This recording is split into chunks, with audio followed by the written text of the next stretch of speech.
Obviously, hitting down like this is going to create an effect.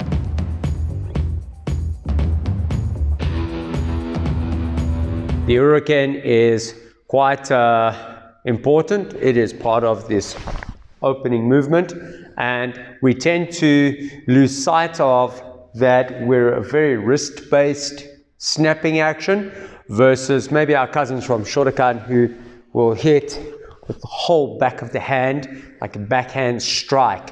So a much more rigid kind of strike, not as flexible on the wrist joint.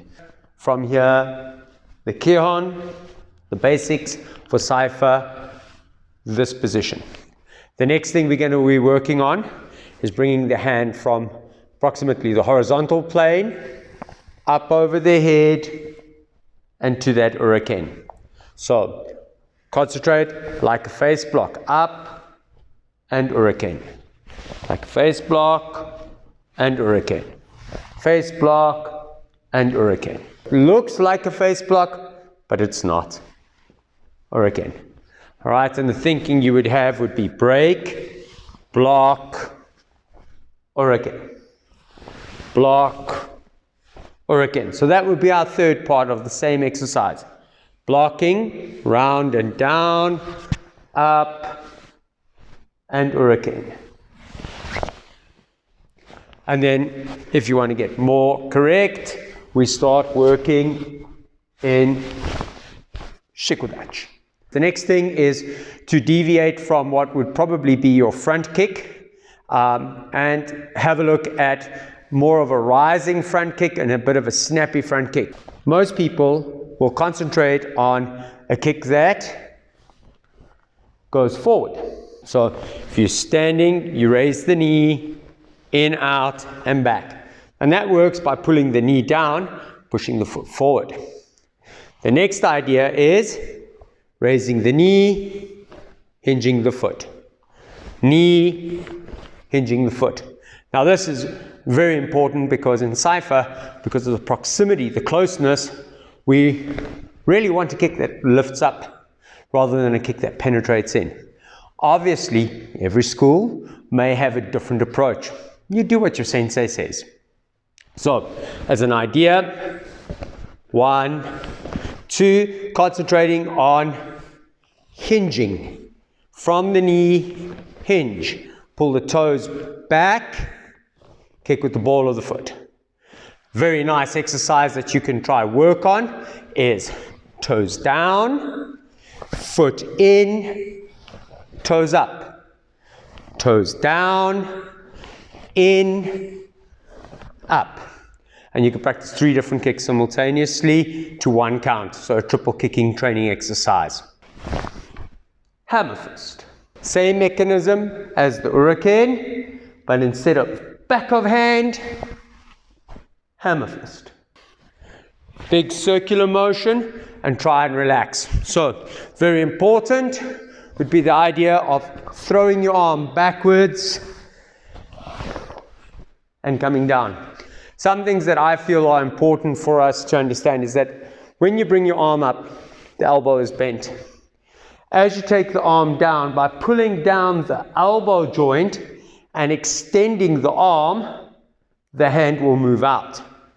The exact same mechanism applies here. I raise my arm up, I pull my elbow down, and I extend my arm to help drive my Uraken. 1. Now, I've said this maybe in another video, but very, very few people will have the sheer power to hit a person on the top of the head and that it's going to be absolutely lethal and fatal. By all means, hitting down to catch an arm so that you force the person to block, that you can pull. This is very important. It's a step forward. But if you plan on hitting somebody with a hammer fist, you obviously are going to hit the front orbital of the eyes, the cheekbones, to try to damage those, bridge of nose, collarbones. These are really, really good targets. The top of the head doesn't work so well. If I am hitting this way, bearing in mind that the two of us are similar height, it's going to be very, very difficult to generate power here. If I'm hitting here, you can see an immediate effect. If If I'm hitting for an eye or a cheekbone, I'm going to create an effect. If I'm hitting for a collarbone, I'm going to create an effect. Obviously, hitting down like this is going to create an effect. So it's very, very important to realize this is for a handful of people or for a particular bunkai. All right? I think if your hand is this way, the likelihood is that you're forcing the person to block, so you can pull down and follow up with something else. Hey, thank you. So for the hammer fist that I would like to work on, there's an extension of the hand. This hammer fist can come from in front of the face, above the head, or from behind the head. So it covers most schools of thought. And again, do what your sensei says, but you will find that you will get more whip and more power in the kata. And that ties in quite nicely with what Saifa is about. Double punch. There's not much to do about this. It's basically just double punch. Either you block with closed hands or open, close. But not much to do there. The next technique tied in with that is this low hammer fist and palm strike. Now, a lot of schools encourage a very big movement. Some schools far more tapered. Do what your sensei says. But the most important thing is to try and imagine from here your arms become incredibly heavy and they just drop down. So very heavy and dropping down. And what you would do is train in your stance and relax. Pull the elbows towards the body.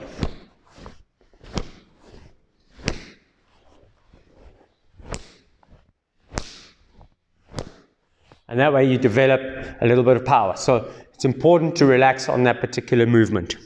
Next techniques to look at, Heito. So one of the techniques that sometimes neglected in the Goju syllabus is Heito. I remember with great fondness a time when in tournament, Heito was a prolific scoring technique. It lasted for a couple of months, maybe a year. Here in South Africa, maybe a year. And thereafter, a lot of people, it kind of lost its popularity. But for those few months, everybody trained Heito exclusively because it was a good scoring technique in tournament. However, because of the nature of tournament karate being so highly selective, you don't see it that much anymore. But in Saifa, it's a key part of how the kata gets done. Some schools with a very big Heito system, some schools with the smaller Heito system where you are concentrating up and down, up, down, up, down. So maybe zuki, uchi, zuki, uchi. I punch, they deflect my hand, go behind, push their head over here, Heito. They punch, they deflect my hand, I adjust, I adapt, strike. Or Heito. Or if you enjoyed best of the best, Heito. Okay, so lovely technique to use. Obviously, we've got a lot of chest blocks, and we have something that resembles a Heito in a chest block.